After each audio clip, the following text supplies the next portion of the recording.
Hey everybody! So today's lesson in So You Want to Start a Craft Business is you gotta have some decent looking pictures. And I'm not trying to hate on people because I'm sure I'm very guilty of this too. But I do have an art background, so I think that just kind of like helped a little bit from the start. But I'm also super lazy and I'm not a photographer. So all of these tricks are do not require a fancy camera outside of your phone, which is a fancy camera. But yeah, you kind of need like two sets of pictures, I think. And this has been something I've had to come to deal with is like you need, first off, you got to get on Instagram. Like just deal with it. You're going to have to get on Instagram most likely unless you've got like a captive audience somewhere else.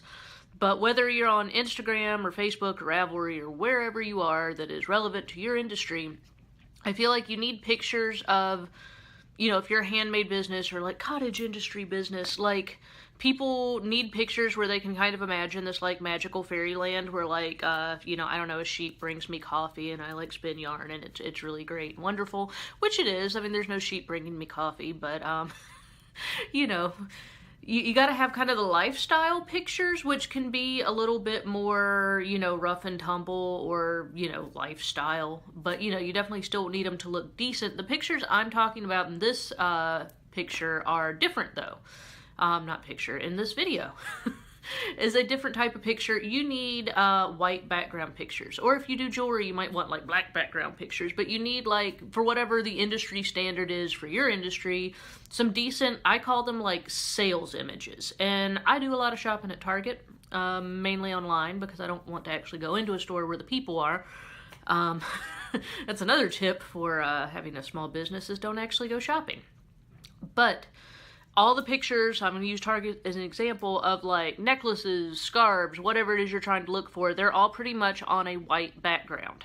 And so even though you might think those are kind of boring, like they're not as fun to come up with, and if you're already like a creative type person, you're like, oh, well, I need it with like rainbows and plywood and, whatever in the background, which is great for like more of a fun lifestyle, but you need some white background pictures. And the reason that you need those is it's what people, whether or not they will admit it, are most accustomed to looking at for high-end if they're buying. So if you're used to buying stuff online from Target or Amazon or wherever, and so that's what like your brain is equating with like, hey, that's nice, I should spend money on that.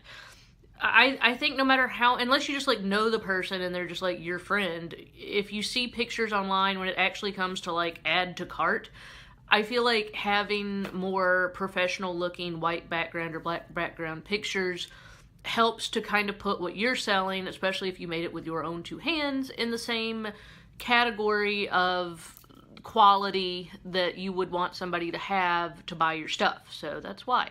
Also, as your business gets bigger, you will have like collaboration opportunities and promotional opportunities, maybe booths for like booth opportunities.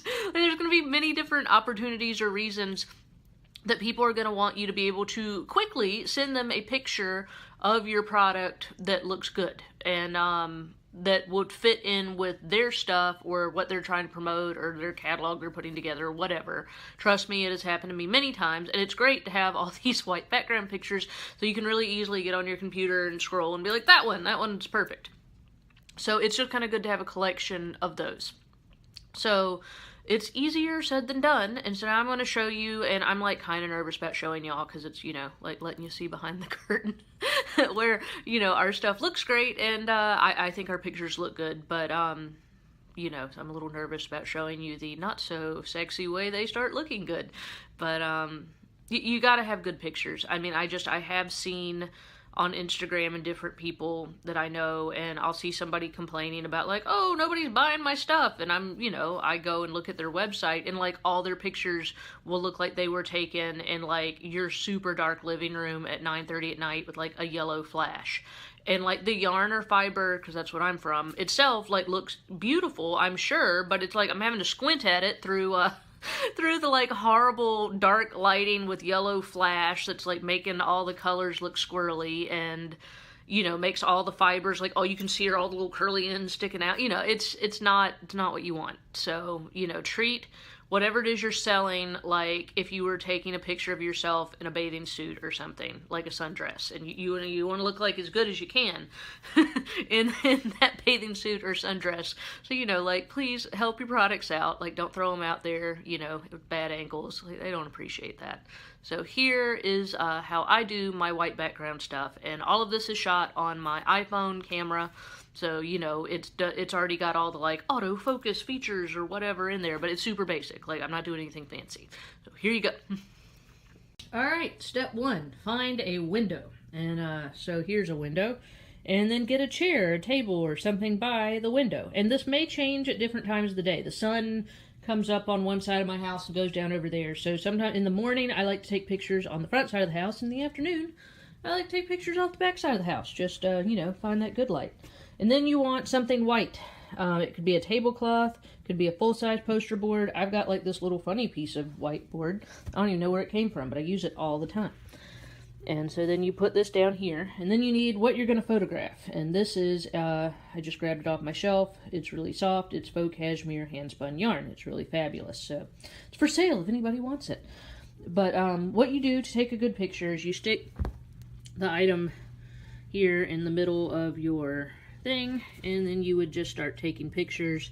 I like to get, and I can't do this with one hand, but like with yarn, I make sure all the little funny ends are tucked in. So, imagine I'm doing a better job of this. So you want it to look as good as it can. I always kind of center it where it's like that. So all the background is white. And then I'll usually come in and take some from this angle. And, you want to show, so like this is multicolored. So I'm going to make sure I get some down here with like the green. You want to get a full shot up here. This is a fancy ply. So, you definitely want some like close-ups of the fancy ply, without your finger in it, of course. And I also, and once again, hold on, I'm going to have to cut the camera and arrange it differently. So do more than one take. Okay, so same yarn, but arranged differently, obviously. So I like to use, when I do these, kind of leave some little textural pieces out, tuck under like the little funny end, so make it look as good as you can. And then this, I do the same thing, where I'll bring it really down far, and I'll get this angle, and then like that's an interesting angle. So then, so imagine I'm taking pictures in all of this. So that's how. And then you can also, like I said, with two hands, it's way easier. So, make sure that would be a good picture. Make sure you're getting some different angles of what it is you're doing. But as you see, see, down here, it's like, oh, so fancy. Like way up here, you're like, oh, that's like a chair with a piece of cardboard and a window. So yeah, not so fancy. So fancy, not so fancy. What's up, party people? And we're back. And I actually have the tip continues. I know we took white background pictures and you're like, all right, well, cool, I got those. I'll crop out the edges and boom, I got some white background pictures. Well, that's what I thought too. And when I did my first collection on the new website, and the new website's super spiffy, it's on Squarespace, and it has, lots of white in it, of course. And so then I uploaded my pictures that I'd taken on a white background, and I'd like edited them, and I thought they looked really nice. And then I put them up there, and a friend of mine, kind of before I released it to everybody else, who's also in the biz, so shout out Dawn, she messaged me and was like, ooh, girl, you need to brighten up your pictures. I may be paraphrasing. I don't know if Dawn says, ooh, girl. But anyhow, so she told me about this website. So thank you, Dawn of Twice Sheared Sheep, for your epic knowledge here. But you need to sign up for, and it's free, because we all know I like free, PhotoFuse. So PhotoFuse, you got to sign up for PhotoFuse. So anyhow, sign up, make yourself a little profile, and it's kind of meant to go with, and it's PhotoFuze, PhotoFuse. It's looks like a lot of people must use this in conjunction with Etsy, which is perfect. So I think it actually has like some features where you can like upload it directly to Etsy or something. So that may help you. You should research that if you are, I'm assuming you're on Etsy. So I think it has features that are even more helpful than what I use it for. But the way I do it, and you can see some of my past lovely yarn creations here, is you hit this little thing here. So you've like made a profile. The reason you make a profile is because, as you see, it saves your images, which is nice. So make a profile. They're not like, they never email you or anything. And then you hit upload photo. And then you wait while your internet decides to upload your photos, I have a lot of photos on my computer. So, oh, good. Okay. Good, good, good. So we're going to go to desktop because this is, and it's a different picture. I know it's a different picture, but, you know, I wasn't actually taking pictures in that video. So we're going to use this picture. So this is another one of my yarns, which I love, and it is taken on a white background exactly in the manner that I just showed you. And so what you do is it's already on the magic button, and so we're just going to call it the magic button, and it's really easy. It's like a highlighter. Like, I cannot wait till my kids are old enough that they can do this for me, and then I can make them do this and not pay them, or like pay them in gummy bears or something. So you just like use your mouse and highlight the thing, and it tells you this. It says highlight the shadows in the photo too. So like this one, you know, make sure you highlight some of the shadows too, or else it looks really weird. So, you know, highlight the thing and highlight the thing's shadow as seen here. And you see this little like preview thing over here where you can see how it looks. And what it does is it makes the white part like the crisp computer screen white that if you're like me, you didn't even know existed until you had PhotoFuse. Because like to me, this is white, but on the computer, that's white. So trust me on this, it's magical. So highlight your item, and I didn't change. This is the other great thing, is it's not like I'm using, like you don't want to buy something and then it comes in the mail and you're like, that is not the shade of blue that I thought that was. I did not change the colors in this picture at all. Like these are exactly the colors of that yarn. But by changing the white and making it more crisp, it actually makes the colors look more true, I think. I think it makes the colors look more accurate to what the actual yarn is. And I have never, not once, in all of the yarn and fiber I've bought, ever had anybody contact me and complain and been like, I was buying this because I thought it was this shade of purple, and then it came in and it was not that shade of purple. Like, I've never had those complaints. So I think that this has helped with that a lot. So it does have like other little tools. I never use those. So you do this. And, you know, and if you know, like over highlight something and you're like, oh no, then you can just click on the little eraser. I mean, it's pretty, you know, easy. You can change like the size of your little thing. So if it was one of the ones where the, you know, yarn's all over the place, like you might need a smaller little cursor, and then you can go in and like, you know, do some like edge work. I never spend too much time doing this because, you know, I'm busy and such. So that's what you do. And then it kind of turns that color when it's thinking about itself. Then you click finish. And then it takes you back to this page. It's like, hey, look, we did this. And so then we sit here and wait.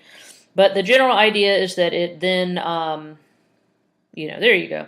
It finishes it, and then you click on the image, and it makes it bigger. And you can get whatever the PhotoFuse Pro is. I don't know what it is. I don't have it, never paid for it, so just ignore that. I also don't want like a freakishly big image. Like regular old image size is fine with me. So then you open this up and you're like, yeah, that looks great, which it looks a little weird, but you know, I didn't, you know, I was showing y'all how to erase stuff. So imagine this looks wonderful. And then you hit download, and then it downloads the photo for you. And then that way it's on your computer, and you can use it for a particular picture. Not the best example because I kind of jacked it up myself, showing you how to erase, but you get the idea of see how pretty and white and crisp this looks.